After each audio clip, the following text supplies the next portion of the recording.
নমস্কাৰ, মই কেৰিয়াৰ গুৰু দেৱজিৎ ভূঞাই মোৰ ইউটিউব চেনেললৈ পুনৰ এবাৰ স্বাগতম জনাইছোঁ।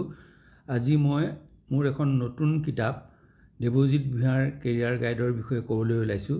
এই কিতাপখন ৰাষ্ট্ৰীয় শিক্ষানীতি 2020 NEP 2020ৰ ওপৰত আধাৰিত আৰু এই কেৰিয়াৰ গাইডখনে নতুন শিক্ষানীতিৰ ওপৰত ভিত্তি কৰি কেনেকৈ নিজৰ কেৰিয়াৰ ছাত্ৰ ছাত্ৰীসকলে নিৰ্বাচন কৰিব পাৰিব তাৰ ওপৰত লিখা হৈছে। এই কিতাপখনত এনে কিছু বিষয় সংলগ্ন কৰা হৈছে যিবোৰ জানাৰ পিছতহে ছাত্ৰ ছাত্ৰীয়ে কেৰিয়াৰ নিৰ্বাচন কৰা উচিত।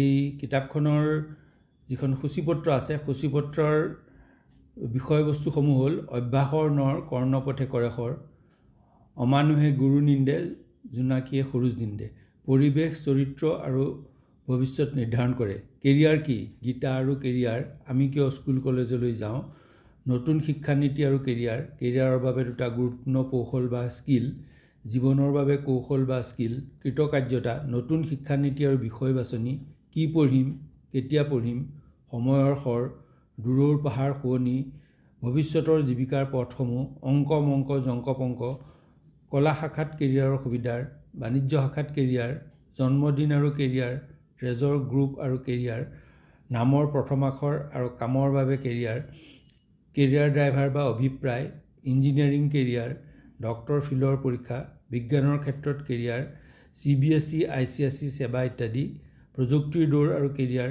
কোম্পানীৰ চাকৰি আৰু কেৰিয়াৰ, স্বাস্থ্য খণ্ডত কেৰিয়াৰ, চাৰ্টিফিকেট, ডিপ্ল'মা, ডিগ্ৰী, স্নাতকোত্তৰ আৰু ডক্টৰেট, স্বাস্থ্য খণ্ডত কেৰিয়াৰ, জীৱনৰ বাবে পাঠ্যক্ৰমত নথকা দৰকাৰী শিক্ষা আৰু কৌশলসমূহ।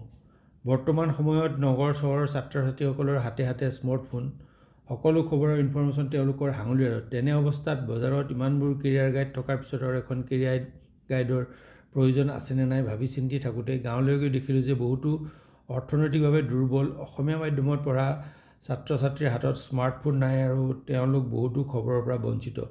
দশম শ্ৰেণীৰ পাঠ্যক্ৰমত থকা আমাৰ পাঠ উদ্যোগী হওঁ আহা সম্পৰ্কে কেইখনমান বিদ্যালয়ত পাঠটোৰ ওপৰত ভাষণ দিবলৈ নিমন্ত্ৰণ ৰক্ষা কৰি ভিতৰ অঞ্চলৰ বিদ্যালয়লৈ যাওঁতে ছাত্ৰ ছাত্ৰীসকলে মতামত দিলে যে হাতীমাৰি ভুৰুকোৱাত দৌৰাৰ দৰে এখন কেৰিয়াৰ গাইড ভিতৰুৱা অঞ্চলৰ ছাত্ৰ ছাত্ৰীসকলৰ লগতে শিক্ষকসকলকো প্ৰয়োজন, কাৰণ ইণ্টাৰনেটৰ সমুদ্ৰ মন্থন কৰিবলৈ শিক্ষকসকলৰ সময়ৰ অভাৱ।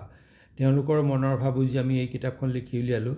ছাত্ৰ ছাত্ৰী, অভিভাৱক আৰু শিক্ষকসকলক ইণ্টাৰনেট খুচৰি নথকাকৈ প্ৰয়োজনীয় তথ্যখিনি দি কেৰিয়াৰ নিৰ্বাচনৰ প্ৰাথমিক তথ্য কিতাপখনে দিব পাৰিব বুলি মই বিশ্বাসী। ইংৰাজী মাধ্যমত ছাত্ৰ ছাত্ৰীৰ বাবে মোৰ 3খন জনপ্ৰিয় career guide, multiple career choices, a complete guide to career planning আৰু career opportunities in medicine and health care সৰ্বভাৰতীয় চলি আছে আৰু আমাজন, ফ্লিপকাৰ্ট আদি প্ৰকাশকৰ বিপণী আৰু ৱেবছাইটত পোৱা যায়। কিন্তু এই অসমীয়াত মোৰ এইখনেই প্ৰথম কেৰিয়াৰ গাইড, গতিকে মূল্যাংকন পাঠকৰ হাতত হ'ব আৰু আশা কৰিছোঁ যে এই কিতাপখনে ছাত্ৰ ছাত্ৰীসকলকে সহায় কৰিব পাৰিব। ধন্যবাদ।